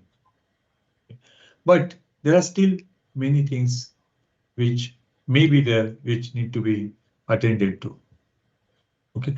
And so what happens so ideally, the developer gives you the notice of 1 month and you come back within 1 month. So does it mean the time frame for repossession is 1 month? Absolutely no. You may be able to come within 1 month, that is fine. But to do all those things which are required for the building to be completed, to identify the defects, to get them rectified and everything, there are so many other things, you need at least 2 months more. That's our experience.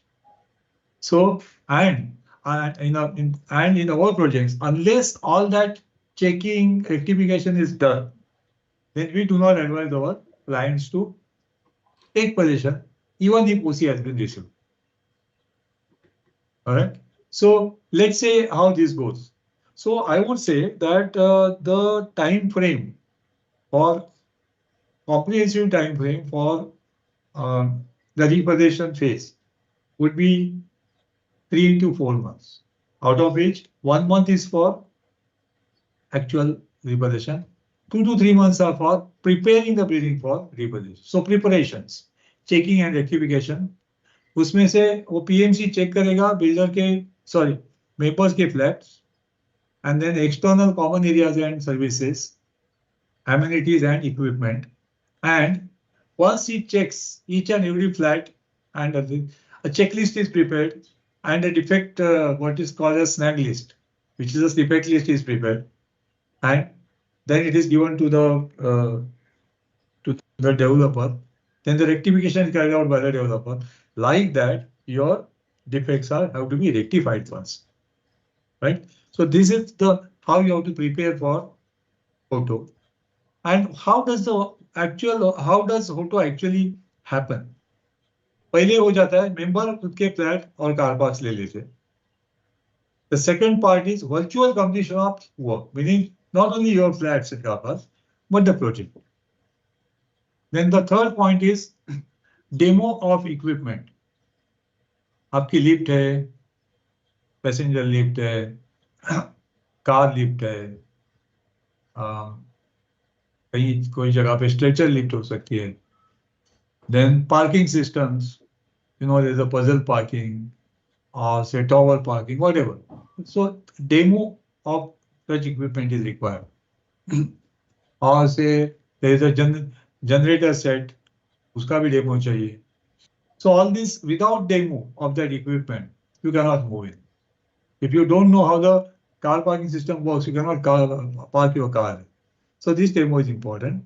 Then attending to members' complaints. So members have now taken possession, suppose.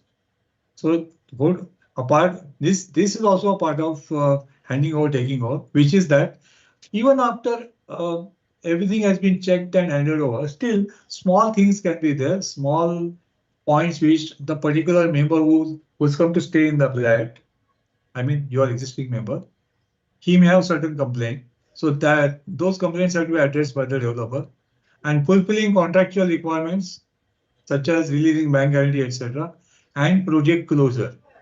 And इसको proper project close करने का documentary, उसका proper document बना के contractually you have to close the project, and that is when the defect liability period of 5 years starts.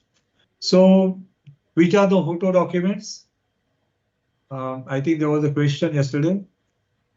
When you are taking this thing possession, क्या क्या लेना चाहिए? ये short है, ये summary है. On website you will find more detail. So handover documents, developer से क्या आना चाहिए? Full occupancy certificate and approved plans and OC level के plans, all approvals, permissions and NOCs, as-built drawings, architectural, MEP, structural, quality certifications from consultant. जिस consultant ने काम को checking किया and everything, उसका certification, all those certificates. Now there are many certifications. Every time when the construction was happening, there was someone checking, someone certifying. So all those certifications are extremely important, and they have to be handed over to the client. Amenities के लिए या suppose आपकी fitting fixtures है, AMCs, lift की AMC, puzzle parking की AMC, okay, even your water purifier, AMC warranty, whatever. And O&M, operation and maintenance manuals for, like say, for example, your door video system, technical catalogs. These also have to be handed over to the society by the developer. Then from the PMC side, the project completion report is to be handed over. Now PMC has given every month one report, which we saw as monthly report. Now this is the final report, which is called project completion report. And then ideally, the project completion letter is given by the society to the developer saying that project has been completed, and then the developer can demobilize from the site. What are the key points? Period approximately 3 months, including notice for repossession. I explained this to you. Milestone, rectification of defects in members units, rectification of defects in common areas, taking possession of individual units, उन्होंने ले लिया तो वो भी milestone बन गया. Taking possession of building now, not the individual units, not the flats, buildings and common amenities, and takeover of site from developer. Finally, legal, physical as well as legal. Sensitivity moderate. Again, why? Because you have now come back to state. Your building is practically complete. If you have reached this stage, obviously, you are at the end of your project. So I would say sensitivity moderate. And reference webinar, we got serial number 9. I just want you to quickly take 5 minutes to show you how a demo of the website about which I talked so much and आपको सबको बार-बार बोला कि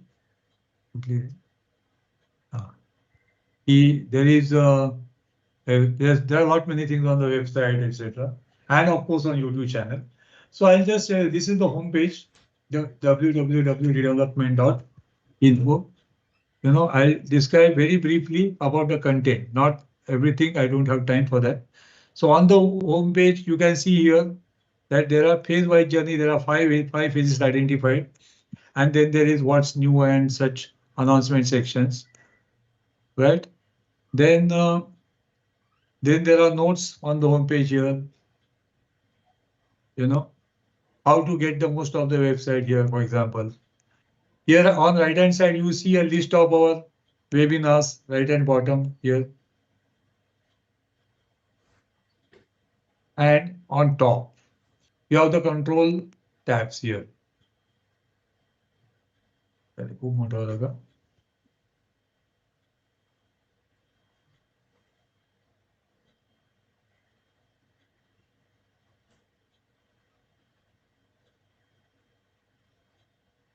Okay, got it. So you can see here, there are tabs here where for each tab you have a drop down, what is redevelopment, why redevelopment, different phases, okay, information about that. Then structured approach, success, complexities of redevelopment, guideline 79A.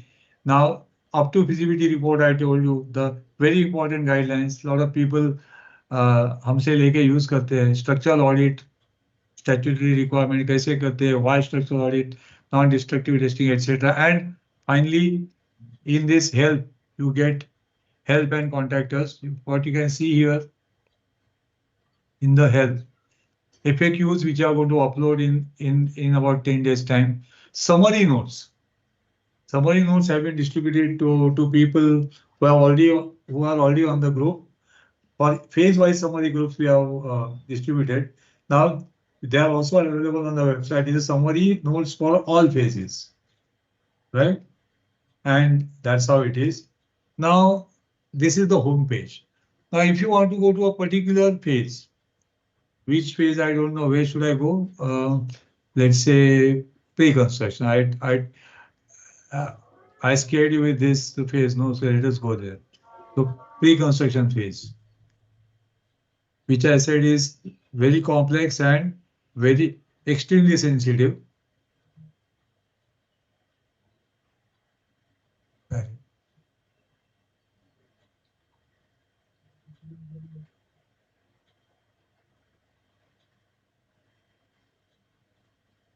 Oh, this one. So here we are. This is a pre-construction page. You can see here that this is highlighted pre-construction, and you on top you have got these tabs, the buttons, the control buttons, the roadmap. You can see here roadmap preparation, legal documentation. If you press, let's say legal documentation, you will find which are the steps which you have to. Which are the steps? These are the steps. There are steps. How many steps are there here? 21 steps for legal documentation. Now, what is the description of a step? By whom particulars? and whether it's a milestone, etc., which is here.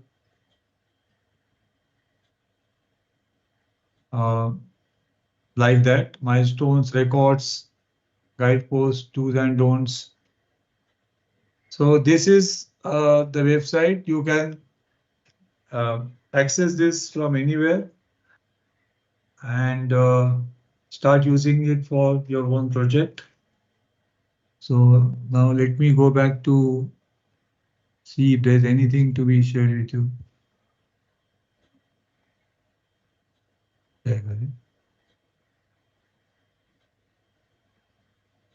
Yeah, I think that is just about all. Uma wants to share a few points with you. No, but before that, she wants to share 2 points with you. Yeah. One step.